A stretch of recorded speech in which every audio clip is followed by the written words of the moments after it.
آیا بائبل مقدس کو کھولیں۔ بائبل مقدس میں سے مقدس پالوس رسول کا تھموتھیوس کے نام پہلا خط،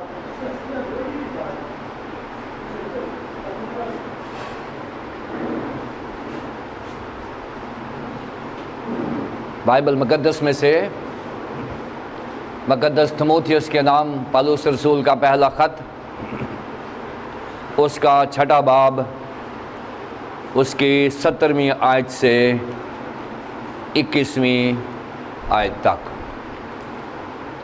مقدس پالوس رسول کا تھموتھیوس کے نام پہلا خط، اس کا چھٹا باب، اس کی 17ویں آیت سے۔ کلام مقدس میں یہ لکھا ہے، اس موجودہ جہان کے دولت مندوں کو حکم دے کہ مغرور نہ ہوں اور ناپائیدار دولت پر نہیں بلکہ خدا پر امید رکھیں، جو ہمیں لطف اٹھانے کے لیے سب چیزیں افراط سے دیتا ہے، اور نیکی کریں اور اچھے کاموں میں دولت مند بنیں، اور سخاوت پر تیار اور امداد پر مستعد ہوں، اور آئندہ کے لیے اپنے واسطے ایک اچھی بنیاد قائم کر رکھیں تاکہ حقیقی زندگی پر قبضہ کریں۔ اے تھموتھیوس، اس امانت کو حفاظت سے رکھ، اور جس علم کو علم کہنا ہی غلط ہے، اس کی بیہودہ بکواس اور مخالفت پر توجہ نہ کر۔ بعض اس کا اقرار کر کے ایمان سے برگشتہ ہو گئے، تم پر فضل ہوتا رہے۔ خدا ان کے کلام کے پڑھے اور سنے جانے پر خدا ان کی برکت ہو۔ پاسمانی خطوط کے تفسیری مطالعہ کے سلسلے میں آج ہمارا 19واں لیسن ہے، یعنی لیسن نمبر 19، اور پالوس رسول کا تھموتھیوس کے نام جو پہلا خط ہے، اس کا یہ آخری لیسن ہے۔ یعنی آج کے لیسن کے بعد تھموتھیوس کا پہلا خط اختتام کو پہنچتا ہے، اور اگلا جو 20واں لیسن ہوگا وہ دوسرے تھموتھیوس کا پہلا لیسن ہوگا۔ کیونکہ یہ پاسمانی خطوط کو ہم نے ایک پیکج بنایا ہوا ہے، لہٰذا ہم پاسمانی خطوط کا مطالعہ ہی جاری رکھیں گے، اور 3 خطوط ہیں جو پاسمانی خطوط کہلاتے ہیں۔ مقدس تھموتھیوس کے خطوط میں سے پہلا تھموتھیوس کے نام خط، اور پھر دوسرا تھموتھیوس کے نام خط، اور تیتس کے نام خط۔ یہ وہ خطوط ہیں جنہیں 3 وجوہات کے بنا پر پاسمانی خطوط کہا جاتا ہے۔ پہلی وجہ یہ ہے کہ ان خطوط میں پاسبانوں کی ذاتی زندگی پر غور کیا گیا ہے۔ دوسری وجہ یہ ہے کہ ان خطوط میں پاسبانی ذمہ داریوں کو فوکس کیا گیا ہے، اور تیسری وجہ یہ ہے کہ ان خطوط میں کلیسیائی انتظام سے متعلق مذہبی رہنماؤں کو آگاہ کیا گیا ہے۔ ان 3 ریزنز کی بنا پر ان خطوط کو پاسمانی خطوط کہا جاتا ہے۔ پچھلے اسباق میں، یعنی پچھلے 18 اسباق میں، اور آج 19واں سبق جو ہے، ان سارے اسباق میں ہم نے تھموتھیوس کے نام پہلے خط کا تفسیری مطالعہ کیا ہے۔ اس کا لیسن نمبر 0 بھی ہے، جس میں ہم نے پاسمانی خطوط کا تعارف دیا تھا۔ پھر لیسن نمبر 1 سے 19ویں تک ہم نے پاسمانی خطوط میں سے تھموتھیوس کے نام پہلے خط کا تفسیری مطالعہ کیا تھا۔ ہم تھوڑا سا سروے کر لیں اس سے پہلے کہ ہم تھموتھیوس کے نام جو پہلا خط ہے اس کے آخری لیسن کا مطالعہ کریں۔ ہم تھوڑا جائزہ لیں گے کہ تھموتھیوس کے نام پہلے خط کا جو پہلا باب تھا، ہم نے اس کو 4 حصوں میں تقسیم کیا تھا، اور ان 4 حصوں میں پہلی 2 آیات میں تسلیمات، تھیں آداب و تسلیمات، اور پھر پہلے باب کی 3 سے 11 آیت تک مقدس پالوس رسول نے تھموتھیوس کو افسس کی کلیسیا میں جو کام دیا تھا اس سے متعلق بتایا گیا ہے، اور پھر 12 سے 17 آیت تک شکر گزاری خدا کے لیے ہے، اور پھر 18 سے 20 آیت تک تھموتھیوس کی ذمہ داریاں ہیں۔ یہ پہلے باب کے 4 لیسن تھے، اور اس کے بعد دوسرا اور تیسرا باب جو ہے ہم اس کو ایک یونٹ ہم نے بنایا تھا، جس میں کلیسیائی عبادت اور عبادتی طریقوں سے متعلق بتایا گیا تھا، اور پہلی 7 آیات میں دوسرے باب کی اس میں دعا سے متعلق بتایا گیا تھا، اور پھر 8 سے 15 آیات میں آدمیوں اور خواتین سے متعلق کہ وہ کس طرح دعا کریں کلیسیا میں، اور پھر تیسرے باب کی پہلی 7 آیات میں جو بشپ صاحبان ہیں ان سے متعلق ایک معیار دیا گیا تھا، پھر 8 سے 13 آیت جو ہے تیسرے باب کی اس میں جو ڈیکنز ہیں، ایلڈرز ہیں، ان کا معیار دیا گیا تھا، اور پھر 14 سے 16 آیت تیسرے باب کی اس میں جو اس خط کا لب لباب ہے، اس خط کا دل ہے، مرکز ہے، جس کی وجہ سے یہ خط لکھا گیا ہے، اس مضمون کا بیان کیا گیا ہے، یعنی مسٹری آف گاڈلینس، یعنی دینداری کا بھید۔ اور پھر چوتھے باب کو ہم نے 3 حصوں میں تقسیم کیا تھا۔ پہلی 5 آیات میں ہم نے فالس اسیٹسزم، یعنی اپنے آپ کو دکھ دے کر خدا کی رضا کو حاصل کرنا، اس سے متعلق بتایا گیا تھا کہ یہ توہم پرستی ہے، یہ درست نہیں ہے۔ پھر جو روحانیت کے فضائل ہیں، چوتھے باب کی 6 آیت سے لے کر 10 آیت تک اس میں روحانیت کے فضائل بیان کیے گئے۔ پھر پاسٹورل ڈیوٹیز، چوتھے باب کی 11 سے 16 آیت تک ہم نے پاسبانی ڈیوٹیز یعنی فرائض جو ہیں وہ بیان کیے تھے، اور پھر ہم نے 5ویں اور 6 باب کو مضمون بنایا، ایک جس میں 12 گروپس کو ہینڈل کیا، اور پھر 5ویں باب کی پہلی 2 آیات میں بزرگوں اور نوجوانوں سے متعلق تعلیم دی گئی، پھر 3 سے 16 آیت تک بیواؤں کے تعلق سے بیان کیا گیا، اور پھر 5ویں باب کی 17 سے 25 آیت تک جو ایلڈر صاحبان ہیں، جو بزرگ ہیں، ان کے بارے میں بتایا گیا، اور پھر 6 باب کی پہلے 2 آیات میں سلیوز یعنی نوکروں سے متعلق بتایا گیا، اور پھر 6 باب کی 30 سے 10 آیت تک جو دولت کے نقصانات ہیں اس سے متعلق بتایا گیا، اور پھر 6 باب کی 11 سے 16 آیت تک مقدس پالوس نے تھموتھیوس کو چارج دیا ہے اس سے متعلق بتایا گیا ہے، اور آج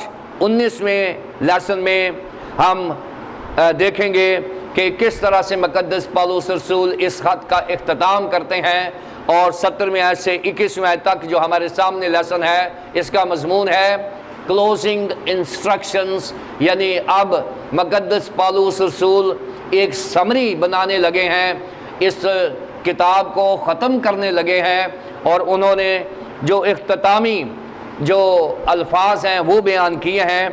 17 آیت سے 21 آیت تک ہم اس مضمون کو 3 حصوں میں تقسیم کریں گے۔ 17 سے 19 آیات میں جو دولت مند ہیں ان سے متعلق مقدس پالوس رسول نے تھموتھیوس کو بتایا ہے کہ کس طرح سے ان کے ساتھ ڈیل کرنا ہے۔ پھر اس کے بعد تھموتھیوس کو ذاتی قسم کی نصیحت کی ہے 20ویں اور 21ویں آیت کا پہلا حصہ، اور پھر 21ویں آیت کا جو دوسرا حصہ ہے وہ بینیڈکشن ہے، یعنی 6 باب کی 21ویں آیت سے 21ویں آیت کا جو بی حصہ ہے وہ صرف تم پر فضل ہوتا رہے پر میں نے فوکس کیا ہے۔ سو آئیے ہم 3 حصوں کا مطالعہ کریں۔ میں نے بتایا تھا کہ جب ہم کسی حوالے کی تفسیر کرتے ہیں تو سب سے جو مین چیز ہوتی ہے وہ یہ ہے کہ اس حوالے کا جو بگ آئیڈیا ہے، جو مین مضمون ہے، جو میلوڈیکل لائن ہے وہ کیا ہے۔ سو اس کا مین مضمون تو بالکل کلیئر ہے کہ اختتامیہ ہے یہ خط کا، اس لیے اختتام پر اس نے جو اہم چیزیں ہیں ان کو ہینڈل کیا ہے، کیونکہ دولت مندوں سے متعلق اس نے اس سے پہلے بھی بات کی ہوئی ہے، 6 باب کی 3 سے لے کر 10 آیت تک دولت مندوں کا مضمون جو ہے وہ ہینڈل ہو چکا ہے۔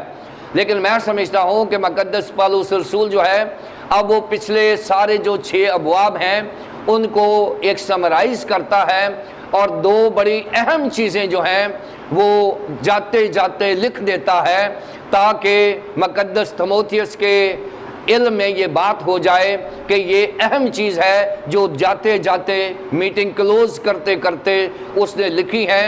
2 بڑی اہم چیزیں ہیں جن کا ذکر ہے۔ پہلی بات کہ کلیسیاؤں میں ہر قسم کے لوگ ہوتے ہیں۔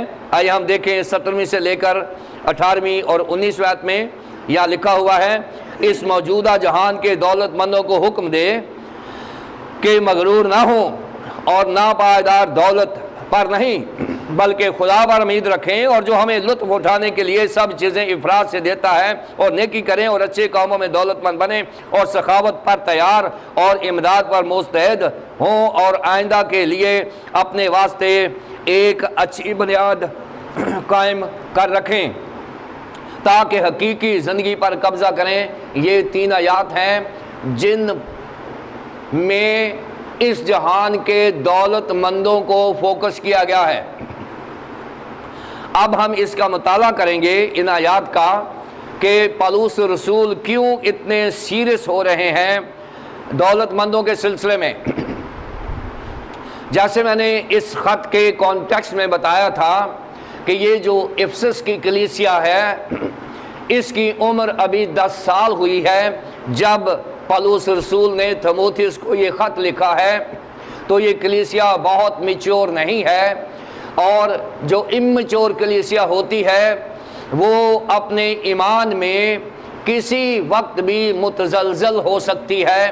اس لیے مقدس پالوس رسول نے انتہائی سنجیدہ مضامین جو ہیں وہ یہاں پر ہینڈل کیے ہیں، اور افسس کی کلیسیا میں جو کلیسیا بنی تھی وہ زیادہ تر غلاموں پر مشتمل تھی، یعنی اس وقت کے جو غلام تھے وہ زیادہ کنورٹ ہوئے، انہوں نے خداوند یسوع مسیح کو اپنا نجات دہندہ قبول کیا اور وہ کلیسیا کے ممبر بنے۔ زیادہ تر کلیسیا جو ہے وہ غلاموں پر مشتمل تھی، اور اس حوالے میں سے یہ بھی ہمیں علم ملتا ہے کہ اس غلاموں کی کلیسیا میں کچھ ایسے حضرات بھی تھے جو دولت مند تھے، اور دولت مند جو ہیں وہ غلاموں کے ساتھ ان کا جو اٹھنا بیٹھنا تھا وہ مسیحی نہیں لگتا تھا۔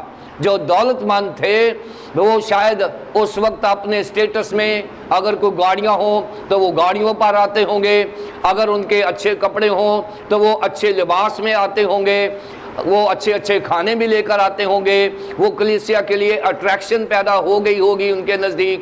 اور یہ جو مسئلہ ہے یہ پالوس رسول نے ایڈریس کیا ہے کہ خدا کے گھر میں کوئی امیر نہیں ہے، کوئی غریب نہیں ہے، کوئی نوکر نہیں ہے، کوئی مالک نہیں ہے، کوئی یہودی نہیں ہے، کوئی رومی نہیں ہے۔ یہ سارے کے سارے جو تضادات ہیں کلیسیا میں نہیں ہوتے۔ یہ ایک بہت بڑا مسئلہ ہے جس کو اس کلوزنگ سیکشن میں پالوس رسول نے دوبارہ سے ایڈریس کیا ہے کہ تیموتھیوس، افسس کی کلیسیا میں جو امتیازی سلوک ہو رہا ہے وہ میرے لیے پریشانی کا سبب ہے، لہٰذا اس جہان کے موجودہ جہان کے دولت مندوں کو حکم کر دے کہ وہ یہ کام کریں۔ یہاں پر پہلی بات جو ہمیں سیکھنے والی ہے وہ یہ ہے کہ کلیسیا میں چاہے غریب ہوں چاہے امیر ہوں، کلیسیا میں سب برابر کے لوگ ہیں۔ کلیسیا میں کوئی امیر ہے یا غریب ہے، وہ تمام کے تمام خداوند یسوع مسیح کی نظر میں برابر ہیں۔ یہ بات جاتے جاتے خط کا اختتام کرتے کرتے مقدس پالوس رسول نے تیموتھیوس کو لکھ دی ہے، اور اس نے کہا کہ تیری کلیسیا میں کیونکہ کچھ لوگ ایسے ہیں جو دولت مند ہیں، لہٰذا دولت مندوں کے لیے یہ احکامات ہیں، لکھ دے۔ کیوں؟ اس لیے کہ مقدس پالوس رسول کے ذہن میں خداوند یسوع مسیح کا دیا گیا معیار ان کے ذہن میں گھوم رہا ہے۔ اور پرانے عہد نامے میں اگر آپ دیکھیں امثال کی کتاب اس کے 23ویں باب کی 5 آیت میں، وہاں پر دولت کی بے ثباتی سے متعلق بتایا گیا ہے کہ دولت جو ہوتی ہے اس کے پر لگتے ہیں اور وہ جدھر چاہتی ہے اڑ جاتی ہے، اور دولت کی جو بے یقینی ہے، جو بے ثباتی ہے، یہاں بتایا گیا ہے کہ اس موجودہ جہان کے دولت مندوں کو بتا دینا کہ دولت کسی کی نہیں بنتی، دولت پر لگاتی ہے اور اڑ جاتی ہے۔ اور پھر اس کے بعد اس کے ذہن میں، پالوس رسول کے ذہن میں خداوند یسوع مسیح کی تعلیمات بھی ہیں جو متی کی انجیل کے 6 باب کی 19ویں سے 21ویں تک ہیں کہ اپنے لیے زمین پر خزانہ جمع نہ کرو بلکہ آسمان پر اپنے لیے خزانہ جمع کرو، جہاں نہ زنگ لگتا ہے نہ کوئی اسے کیڑا کھاتا ہے۔ اور دولت کے اوپر جو ہے وہ بہت ساری تعلیم خداوند یسوع مسیح نے دی ہے جو مقدس پالوس رسول جو ہیں یہاں پر ان کے ذہن میں چل رہی ہے، اور انہوں نے 9 احکامات دیے ہیں، 9 commands to the rich people۔ اب یہاں ایک بات نوٹ کر لیں، دولت مندوں کا کلیسیا میں ہونا برکت کا سبب بن سکتا ہے اگر وہ دولت مند خدا کے لیے موجود ہیں۔ دولت مند جو لوگ ہیں ان کا کلیسیا میں برکت کا سبب بن سکتا ہے اگر ان کو ہینڈل کیا جائے۔ اور مقدس پالوس رسول نے تیموتھیوس کو کہا ہے کہ نہ غلاموں سے نفرت کرنا، نہ امیروں سے نفرت کرنا، غلاموں کو بھی بائبل کے مطابق ڈیل کرنا اور امیروں کو بھی بائبل کے مطابق ڈیل کرنا۔ اس کا یہ مطلب نہیں ہے کہ مقدس پالوس رسول یہ کہہ رہے ہیں کہ دولت مندوں کو چرچ سے نکال دینا کیونکہ وہ دولت کو بھروسہ کرتے ہیں۔ نہیں، کئی دفعہ غریب جو ہوتے ہیں وہ اپنی غربت کے مارے خدا کو چھوڑ دیتے ہیں، امیر جو ہوتے ہیں وہ اپنی دولت کے نشے میں خدا کو چھوڑ دیتے ہیں۔ دونوں کو خطرہ ہے، یہاں امیر اور غریب دونوں کو خطرہ ہے، کیونکہ غریب جو ہے وہ بعض اوقات ہیرا پھیری کرنا اپنا حق سمجھتا ہے، کہتا جی میں بھی تو بچے پالنے ہیں نا، وہ اپنا حق سمجھتا ہے، چوری کرنا اپنا حق سمجھتا ہے۔ اور میں نے بہت سارے غریب ایماندار جو ہیں وہ دیکھے ہیں، وہ چوریاں بھی کرتے ہیں، وہ جھوٹ بھی بولتے ہیں، وہ ہیرا پھیری بھی کرتے ہیں، گندے کاروبار بھی کرتے ہیں، اور کاروبار میں وہ جو دال گانے والی بات ہے وہ فائنینشیل گین کے لیے وہ بھی کام کرتے ہیں۔ اس لیے دولت مند بھی اگر کلام کے مطابق کلیسیا میں نہیں ہے وہ کلیسیا کے لیے خطرناک ہو سکتے ہیں۔ غریب بھی اگر وہ اپنی غربت سے بلیک میل ہو کر خدا کو چھوڑتے ہیں وہ بھی کلیسیا کے لیے بہت بڑا چیلنج ہے۔ اس لیے دونوں کے لیے مقدس پالوس رسول نے کہا ہے کہ امیر جو ہیں ان کو بھی تعلیم دے، غریب جو ہیں ان کو بھی تعلیم دے، دونوں بائبل کے اوپر اکٹھے ہو جائیں تاکہ کلیسیا متوازن ہو جائے۔ کیونکہ بعض اوقات کلیسیا کا فائنینشیل بوجھ ہمیشہ امیر لوگ اٹھاتے ہیں۔ اگر خداوند ان کو برکت دیتا ہے، میں سمجھتا ہوں کہ امیروں کا کلیسیا میں ہونا یہ بڑی اہم بات ہے، کیونکہ ان کے پیسے سے خدا اپنی بادشاہی میں وسعت دیتا ہے، اور غریب جو ہوتے ہیں وہ ایمانداری سے اپنی لیبر کے وسیلے سے کلیسیا میں ترقی کا سبب بنتے ہیں۔ اگر غریب پیسے نہیں دے سکتا وہ اپنا ٹیلنٹ دے سکتا ہے۔ بہت سارے غریب جو ہیں وہ کلیسیائی فزیکل کام ہیں ان میں مدد کر کے وہ اپنا حصہ ادا کرتے ہیں۔ لہٰذا امیر اور غریب دونوں خداوند کے گھر میں برابر ہیں، لیکن امیروں کو یہاں پر بتایا گیا ہے کہ امیروں کو 9 باتیں بتا دیں، کچھ کریں کچھ نہ کریں۔ 9 باتوں میں سے کچھ باتیں کرنے کے لیے ہیں، کچھ باتیں نہ کرنے کے لیے ہیں۔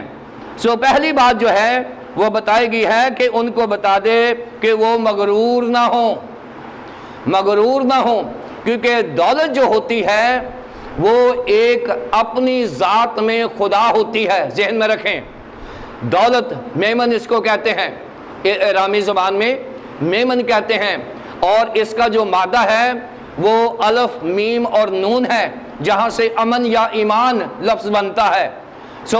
میمن جو ہے ایرامی زبان میں اس کا مطلب ہی ہوتا ہے ایسی چیز جس پر ایمان رکھا جائے، یعنی دولت جو ہے اپنی ذات میں ایک جھوٹا خدا بھی ہے، اس لیے دولت جو ہے وہ کسی بھی انسان کو مغرور کر سکتی ہے۔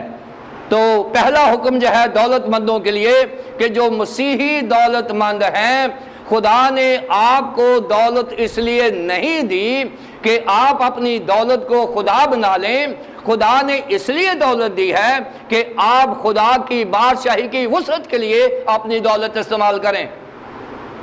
اور جس امیر آدمی کی دولت مندوں کے لیے حکم ہے، اس موجودہ جہان کے دولت مندوں کو کہا گیا ہے مغرور نہ ہو۔ اگر آپ مغرور ہو گئے تو امثال 23 باب میں 5ویں آیت میں لکھا ہے کہ دولت پر لگاتی ہے اور اڑ جاتی ہے۔ اس لیے دولت کو خدا نہ بنائیں، مغرور نہ ہوں۔ دولت کا پہلا حکم یہ ہے کہ وہ مغرور نہ ہوں۔ دولت مند اپنی دولت پر بھروسہ نہیں بلکہ وہ خدا پر بھروسہ کر کے خدا کے لیے دولت کو استعمال کرے۔ Do not trust in riches، اور اس کے بتایا گیا ہے اور ناپائیدار دولت پر نہیں بھروسہ نہیں کرنا۔ ناپائیدار دولت، یہاں پر پائیدار دولت نہیں کہا گیا۔ ناپائیدار دولت سے مراد یہ ہے کہ دولت کے پیر نہیں ہوتے، پر ہوتے ہیں۔ یہ دولت آتی ہے جاتی ہے، کہیں ایسا نہ ہو کہ دولت آئے اور میرے ایمان کو بھی لے اڑے۔ اس لیے دولت کے اوپر مغرور نہیں ہونا اور دولت کو بھروسہ نہیں کرنا۔ اور اس کے بعد بتایا گیا بلکہ خدا پر امید رکھیں۔ ٹرسٹ ان دا لارڈ، یا لکھا ہوا ہے trust in the living God, کہ دولت ایک مردہ خدا ہے، بائبل کا خدا ایک زندہ خدا ہے۔ دولت بھی خدا ہے، دولت بھی خدا ہے لیکن مردہ خدا ہے۔ دولت کو جو پوجے گا وہ مردہ خدا کو پوجے گا، جو بائبل کے خدا کی پرستش کرے گا وہ زندہ خدا کی پرستش کرے گا۔ لہذا لازمی ہے کہ ہم بلکہ خدا پر امید رکھیں جو ہمیں لطف اٹھانے کے لیے سب چیزیں افراد سے دیتا ہے۔ دولت مندوں کو خدا اگر دولت دیتا ہے تو وہ دولت خدا کے جلال کے لیے استعمال ہوتی ہے، ذہن میں رکھیں۔ ایماندار کا مزہ، ایماندار کا لطف اور ایماندار کی خوشی خدا کی بادشاہی کے پھیلنے میں ہوتی ہے، ذہن میں رکھیں۔ جو امیر ایماندار ہیں یا غریب ہیں، ان کا جو لطف ہوتا ہے، ان کا جو مزہ ہوتا ہے، ان کی جو شان ہوتی ہے وہ خدا کا جلال ہوتا ہے۔ جب خدا کا جلال ہوتا ہے تو وہ خوش ہوتے ہیں۔ اس لیے ہمیں خداوند پر بھروسہ کرنا ہے۔ نمبر 4، ڈو گڈ، دولت مندوں کو کہے کہ نیکی کریں۔ دولت ایک وسیلہ ہے نیکی کرنے کا، کیونکہ دولت سے بدی بھی کی جا سکتی ہے۔ میں نے بتایا کہ دولت ایک ایسا خدا ہے جو دنیا کی خواہشوں میں آپ کو لے جائے گا۔ اس لیے یہاں بتایا گیا ہے کہ دولت کیونکہ بدی کی طرف لے جا سکتی ہے، لہٰذا اس جہان کے دولت مندوں کو کہہ دے کہ وہ بدی نہ کریں بلکہ نیکی کریں۔ ایماندار جو ہیں وہ نیکی کریں اور اچھے کاموں میں دولت مند بنیں۔ اچھے کاموں میں آپ کا جو بینک اکاؤنٹ ہے وہ رائچس بینک اکاؤنٹ ہونا چاہیے، وہ فائنینشیل بینک اکاؤنٹ نہیں ہونا چاہیے۔ آپ کے بینک میں پائل اپ نہیں ہونا چاہیے، یہ جو بڑے بڑے بیلنس ہیں وہ نہیں ہونے چاہیے بینک بیلنسز، بلکہ آپ کا جو ڈیوائن بینک ہے اس میں اچھے کام کریں، نیکی کریں، خدا کی خدمت کریں۔ اور وہاں پر بتایا گیا ہے کہ دولت مند اگر بننا ہے آپ نے تو پھر اپنا خزانہ آسمان پر جمع کریں۔ Be rich in the good works۔ چھٹی بات، be ready to distribute goods to help others، کہ جب خدا نے آپ کو دولت دی ہے تو چھٹی بات جو بتائی ہے وہ یہ ہے کہ ہر وقت تیار رہیں کہ آپ کی دولت پر غریب ایمانداروں کا بھی حق ہے۔ یہ ذہن میں رکھیں کہ آپ کے پاس جو دولت ہے اس پر غریب ایمانداروں کا بھی حق ہے، لہذا مشکل کے وقت میں اگر انہیں خوراک کی ضرورت پڑے تو خوراک دیں، مشکل کے وقت میں اگر ان کو پانی کی ضرورت پڑے تو پانی دیں، اگر ان کو سپورٹ کی ضرورت پڑے تو وہ سپورٹ کریں اور تیار رہیں۔ 18ویں آیت میں لکھا ہے کہ آپ اچھی قوموں میں دولت مند بنیں اور سخاوت پر تیار رہیں۔ سخاوت جو ہے اس کے پیچھے ایک خوبصورت کانسیپٹ ہے۔ سخاوت جو ہے یہ جوش ایکٹ ہے جو ارلی کرسچنز میں بڑے معیار کے ساتھ اس کو مانا جاتا تھا۔ سخاوت عام گیونگ ہے، یعنی آپ سخاوت کرتے ہیں، اور سخاوت کرنے کے پیچھے دو بڑی چیزیں تھیں۔ ایک پہلی چیز یہ تھی کہ جب آپ سخاوت کرتے ہیں تو آپ خدا کو قرض دار بناتے ہیں۔ جب آپ سخاوت کرتے ہیں یعنی روپیہ پیسہ غریبوں کو دیتے ہیں تو یہودی کانسیپٹ یہ ہے کہ آپ خدا کو قرض دار بناتے ہیں، اور آگے ہی لکھا ہوا ہے کہ خدا کسی کا قرض دار نہیں رہتا، یعنی اس کا مطلب یہ ہے کہ جس نے غریب کو دے کر خدا کو قرض دار بنایا ہے، خدا کو آپ نے اگر غریب کے وسیلے سے 10 روپے دیے ہیں تو خدا آپ کو 100 روپیہ واپس کرے گا، یہ ان کا ایمان تھا۔ اس لیے امیر ہونے کا یہ بھی ایک روحانی طریقہ ہے کہ غریب کو دیں تاکہ خدا آپ کو اس کے عوض دے۔ یہ یہودی کانسیپٹ تھا، کسی حد تک یہ آج بھی اپلیکیبل ہے، آج بھی اس پر عمل ہوتا ہے کہ اگر ہم غریبوں کو دیتے ہیں تو خداوند ضرور ہمیں اس کے وسیلے سے برکت دیتا ہے۔ لیکن ذہن میں رکھیں مسیحی گیونگ جو ہے یہ کسی کریڈٹ کے لیے نہیں دی جاتی۔ یہودی گیونگ جو ہے یہ امیر ہونے کے لیے دی جاتی تھی، لیکن جب ہم غریب کو دیتے ہیں تو ہمارا مال آسمان پر جمع ہونا شروع ہو جاتا ہے۔ مسیحیت کی گیونگ بالکل ڈیفرنٹ ہے کہ ہمارا خزانہ آسمان پر جمع ہونا شروع ہو جاتا ہے۔ ہم یہ توقع نہیں کرتے کہ اب میں نے 10 روپے غریب کو دے دیے ہیں اور اب روز کہیں کہ خداوند تو 100 دینا سی دیتا نہیں علی تک۔ ایسا نہیں ہے، مسیحیت میں ایسا نہیں ہے، یہودیوں میں ایسا ہوگا، لیکن ہمارے ایسا اس لیے نہیں ہے کہ ہمارا خزانہ آسمان پر جمع ہوتا ہے۔ اور یہاں کہا گیا ہے کہ اگر آپ نے امیر ہونا ہی ہے تو اچھے کاموں میں سے امیر ہو جائیں اور سخاوت کریں اور امداد میں مستعد رہیں۔ ساتویں بات ہے be willing to communicate to have fellowship with all men even the poor، کہ جب آپ امیر ہیں تو غریبوں کے ساتھ آپ کی فیلوشپ میں کسی قسم کا امتیاز نہیں ہونا چاہیے۔ یہ مسیحی امارت ہے، یہ مسیحی امارت ہے۔ کرسچن جو دولت مند ہیں ان کے لیے معیار یہ ہے کہ جب آپ غریبوں سے ملیں تو یہ نہ سمجھیں کہ میں بڑا دولت مند ہوں، میں بڑا بڑے گھر کا ہوں، میں بڑا مالدار ہوں۔ نہیں، جب آپ ملیں تو آپ کے اندر مسیحی ایمان نظر آنا چاہیے، نہ کہ مسیحی دولت۔ جو کرسچن مسیحی امارت ہے وہ مسیحی غریبوں کے ساتھ بانٹنی چاہیے اور ان کی فیلوشپ میں نظر آنی چاہیے۔ غریب یہ نہ سمجھے کہ آپ میں اور اس میں امتیاز ہے، یہ باؤنڈری لائن نہیں ہونی چاہیے۔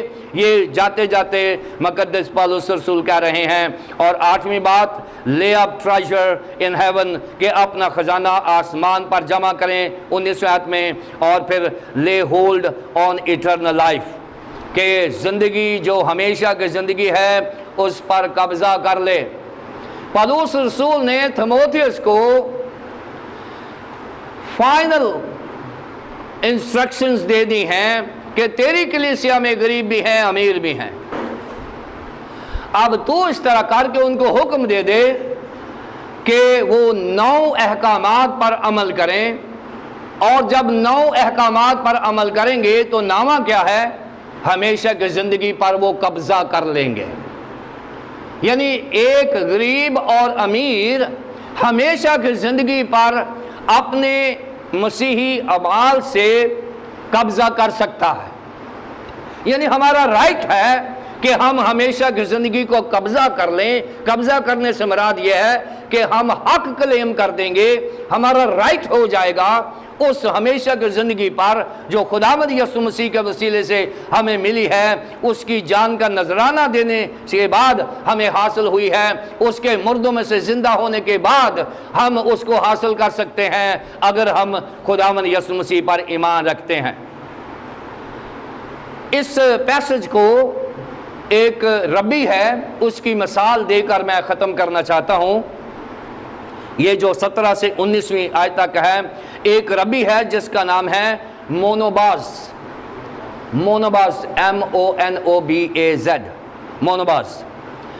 اب یہ جو ربی ہے اس کا باپ بہت دولت مند تھا، اس ربی کا باپ بہت دولت مند تھا، لیکن اس کا باپ جو ہے وہ کرسچن نہیں ہوا، یہ کرسچن ہو گیا۔